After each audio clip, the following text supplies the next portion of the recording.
bah cette fois je crois que ça y est, hein, on y est. On est resté de la reine du buzz dans la catégorie des citadines, c'est-à-dire la 208. Tadam! Bon, bah il n'y a plus qu'à aller la conduire je crois. Hein. Allez, c'est parti.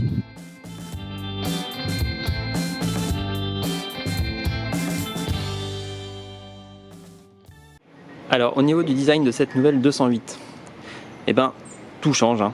Clairement il y a une vraie rupture dans le style. On retrouve cette nouvelle face avant avec la signature lumineuse en forme de croc, vachement agressif quand même. Ça fait son petit effet quand on l'a dans le rétro. Ensuite au niveau gabarit, la voiture a progressé en taille, du coup elle dépasse les 4 mètres, 4,05 m pour être très précis. Le style est à mon goût plutôt réussi, hein. On trouve une belle, la calandre est plutôt sympa, un peu bombée. Le capot avec des très belles nervures sont dessus, qui la rendent vraiment nerveuse. Sur cette finition GT Line, on retrouve donc les élargisseurs noirs, le toit pas en noir. Bon, celle-ci a l'option toit vitré, mais elles ont toutes le toit noir, les GT Line. Le pack noir du coup sur la calandre aussi. Les rétros. La finition GT propose des jantes de 17 pouces, chaussées en Michelin Pilote Sport 4 en 205/45/17, qui, comme on le verra plus tard, dégrade quand même un poil de confort par rapport à la finition Allure qui est elle en 16 pouces. Donc ça sera un choix à faire de votre part. À l'arrière on trouve cette bande de feu typique de la gamme Peugeot désormais. Et donc un aileron aussi qui fait quand même plutôt sport. Après moi je suis pas 100% convaincu par cette partie noire qui est quand même un poil massive. Mais bon, c'est une question de goût encore une fois. Au-delà de ça, les volumes sont quand même vraiment bien sculptés et ça crée quand même de jolis reflets. Le coffre, il est dans la moyenne de la gamme. Pas mieux, pas pire je pense. Le seuil de chargement est assez haut. Hop. Donc ça je crois que c'est devenu un truc classique sur les citadines actuelles. Je pense un peu à la Clio quand je dis ça. Les feux, ils ont de très beaux détails. Mais ça c'est devenu une habitude chez Peugeot, hein. Hyper travaillé. À l'avant on est sur un éclairage LED, hein, comme à l'arrière. On retrouve les gimmicks du passé, avec cette évocation donc de la 205. Allez, on rentre à l'intérieur maintenant. Alors à l'intérieur c'est pareil, hein. Quand on n'a pas eu une Peugeot, c'est quand même assez spectaculaire. Avec ce tableau de bord à plusieurs étages, ces écrans, le petit volant, donc là sigle GT, le pommeau de levier de vitesse qu'on reconnaît, hein, qui vient de la gamme PSA. Alors pour ce qui est de la finition, on a une finition carbone qui se propage sur toute la planche de bord, qui est plutôt jolie, hein. Franchement ça marche plutôt bien.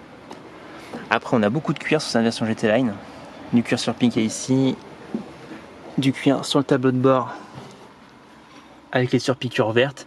Alors là il y a mon premier bémol, je suis un peu curieux de ce choix du vert, parce que sur des configurations extérieures bleu ou rouge par exemple, je trouve pas ça très heureux et on peut pas le choisir, donc ça sera forcément vert pour tout le monde.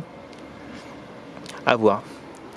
Là on retrouve une baguette noire laquée avec une bande de LED qui s'illumine pour la nuit, qui parcourt tout le tableau de bord. Les sièges sont plutôt convaincants, ils maintiennent vachement bien et les mousses sont plutôt confortables, c'est la réflexion qu'on s'est faite avec mon acolyte.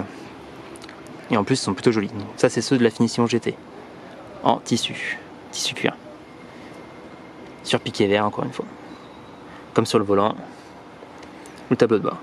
Alors le chapitre du compteur, le compteur en 3D, qui franchement fait bien son effet et c'est juste super joli. Les graphismes sont vachement modernes. Faut espérer que ça se démode pas, mais je suis pas sûr parce que c'est quand même vachement épuré. On peut choisir donc différents modes. Le fait de pouvoir avoir différents niveaux de hiérarchie dans l'information, a priori, fait gagner jusqu'à 0,5 secondes de temps de réaction. Bon, ça reste à vérifier. Mais par contre, à l'usage, c'est vrai que c'est intéressant d'avoir la navigation au premier plan, par exemple, et l'indication de température moteur en second plan. Et donc on a vraiment des informations réellement utiles qui nous sautent aux yeux. Donc sympa. Les ouvertures sur les côtés. Après renseignement, il n'y a aucune raison technique à ça. C'est juste de l'esthétique. Pour que quand on rentre dans la voiture, on aperçoive déjà ce compteur et l'effet de profondeur qui est créé. Pour ce qui est de l'ordinateur de bord, donc je suis pas super convaincu non plus par la réactivité. On est quand même loin d'un smartphone ou autre. Donc bon, je pense que peut mieux faire. La Clio est peut-être un poil plus rapide sur ce sujet. Encore que je l'ai pas à côté pour comparer, mais il me semble que c'était un peu mieux. Alors un autre petit truc. Sur l'écran, donc on a une caméra de recul. Le problème, c'est la définition est vraiment pas ouf. Ça, c'est un peu décevant. Je pense qu'ils auraient pu mieux faire. Mais bon, le défaut est un peu le même sur la Clio. Donc là-dessus, je crois qu'on est sur un problème de coût par rapport à la gamme de voitures. Ensuite, la nouveauté aussi, les touches piano. Alors ça, c'est toujours aussi beau et agréable à manipuler. Il n'y a pas de souci. L'aluminium est de bonne qualité. Mais par contre, ils ont rajouté du coup une deuxième rangée en onglet. Et ça, c'est déjà un peu plus bizarre parce que c'est des touches tactiles. Le problème, c'est que très vite, elles se retrouvent à l'ombre du combiné. Donc, c'est une habitude à prendre. Après, bon, encore une fois, c'est pour chipoter. Mais justement, quand on est content de retrouver des sensations physiques avec les boutons, on aurait aimé peut-être un semblant de support pour sentir les touches tactiles. Là, on retrouve donc chargeur à induction et support de téléphone. Illustration. Et ça, c'est plutôt bien vu aussi, puisqu'on peut mettre son téléphone comme ceci. Et donc, c'est pas mal, je trouve, si on a besoin de rouler qu'une application de GPS ou autre. Alors, un autre petit reproche aussi, mais ça c'est commun à pas mal de Peugeot apparemment, mais moi je n'ai pas l'habitude des Peugeot, c'est ce commodo de régulateur de vitesse qui est juste planqué derrière le volant. Et donc quand on n'a pas l'habitude, c'est pas ce qu'il y a de plus pratique. Mais bon, on retrouve ce défaut chez d'autres constructeurs. Voilà, donc personnellement, c'est pas mon truc. Allez, vous voici à la place du conducteur. Bon, le volant est réglé plutôt haut, donc c'est normal. S'il masque les compteurs, il n'est pas réglé pour ma position par exemple.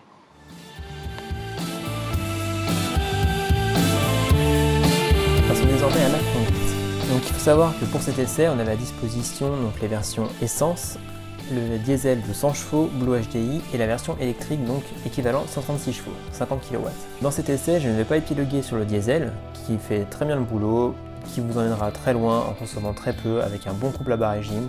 Pour la version électrique, nous y reviendrons ultérieurement dans un reportage à part avec un essai approfondi puisque nous n'avons pu essayer que pour 20 minutes. Pour cette vidéo, j'ai donc choisi la version GT Line 130 chevaux en boîte automatique AT8. Alors je vais vous le dire tout de suite, la boîte ne m'a pas vraiment convaincu. J'ai trouvé assez lente et parfois brutale au passage de rapport, ce qui m'a d'ailleurs surpris. De ce côté-là, peut-être que la EDC de chez Renault fait un peu mieux. Pour ce qui est du moteur, alors en soi, il est plutôt sympa, c'est un 3 cylindres qui marche bien, il souffle bien à bas régime, il a 230 Nm de couple à 1750 tours minute. Pas de souci là-dessus, l'agrément est plutôt sympa, il prend des tours sans trop rechigner.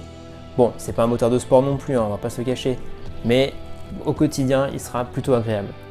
Encore que, il est accouplé à cette boîte automatique qui pour moi annule beaucoup de ses sensations, donc j'aurais tendance à préférer la version de 100 chevaux qui sera disponible en boîte manuelle et qui sera d'ailleurs sans doute le cœur des ventes.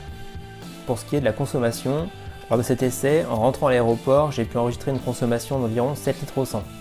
Trajet principalement autoroutier, en boîte automatique, pas en manuel, et en roulant vraiment aux limitations en bon père de famille, donc c'est une consommation qui est réelle. L'ordinateur de bord m'indiquait donc 7 litres au 100. Pour ce qui est du châssis, alors là c'est pareil, c'est une très bonne surprise. Chez Peugeot, on sait faire, de toute façon, comme tout le monde l'a toujours dit, c'est du Peugeot. La voiture est saine, elle est confortable, c'est même là son gros point fort, elle est très confortable, encore plus en jantes de 16 pouces sur la finition allure par exemple, puisqu'en GT Line, je vous rappelle que les jantes sont en 17 pouces chaussées de Michelin Pilot Sport 4 qui crée quelques percussions. Après, le grip est très bon, la voiture n'est pas hyper dynamique, elle s'écrase un petit peu de l'avant lorsqu'on tape dedans, donc le sous-virage finira par apparaître, mais il faut vraiment lui en mettre beaucoup et avoir une conduite pas très raisonnable et loin du quotidien en tout cas. Mais c'est pas une voiture qui vous mettra en danger, ça c'est sûr.